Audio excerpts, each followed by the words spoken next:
vakomana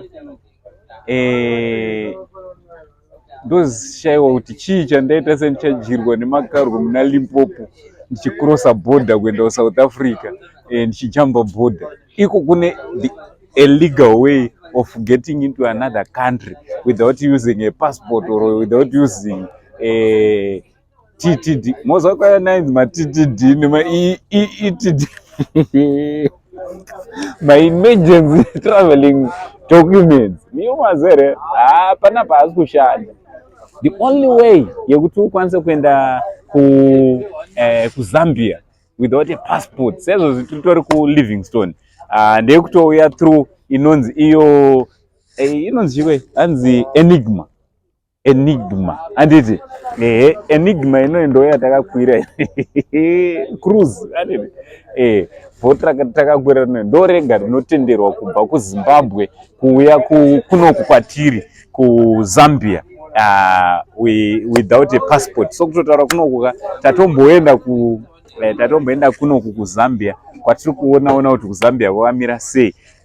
Ndatombobvunzawo futi captain kuti captain oduka munhu ari boss ngani munhu atori boss ngani zvokuti kana une zvimwe zvaone uchida kutobvunza sezvo pane zvandisiri kunyatsohwisisa zvekunoku anditi zvandoda kutombobvunza captain kuti captain zvinofamba sei anditi captain ndoda kumbobvunza nimi ndimunogara muchityaira icho anditi kunoku aishuwa kuti tatiwa kuZambia mweya watiri kutofema ndokuzambia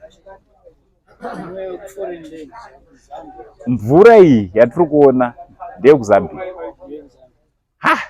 saka vanhu vanozvinetserei vachijamba mabhodha ipo pane the illegal way yekuti unokwanisa kutoenda kune imwe nyika uchidzoka ako kuZimbabwe.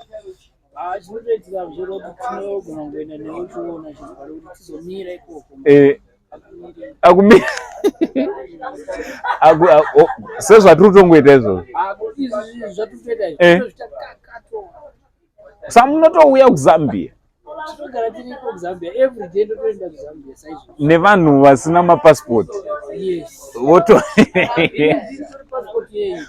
imimi zvamakatoita imimi ndimi passport yekutoti zvatoita captain but sando dzedu sando kuna captain because ona ikatimwa ukada kuzouya wega anditi wanza ukada kuzouya wega usina captain anditi zvoro zvinhu zvacho zvinobva zvakuipira because captain amawana anenge atotanga. So ndangoti ndingokuudzaiwo about the only legal way of coming to Zambia. This is Livingstone here.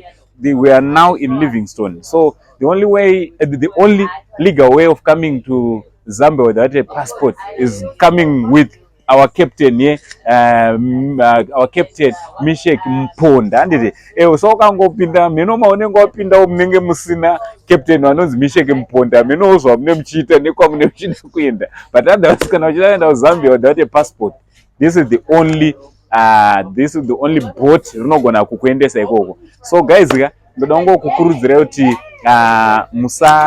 musarege kubata namba dziri pascreen idzo kuitira kuti munge muri munobatana naCaptain, munge muri munobatana necrew, kuti munge muri munouyawo kuZambia. Ameno ikoko.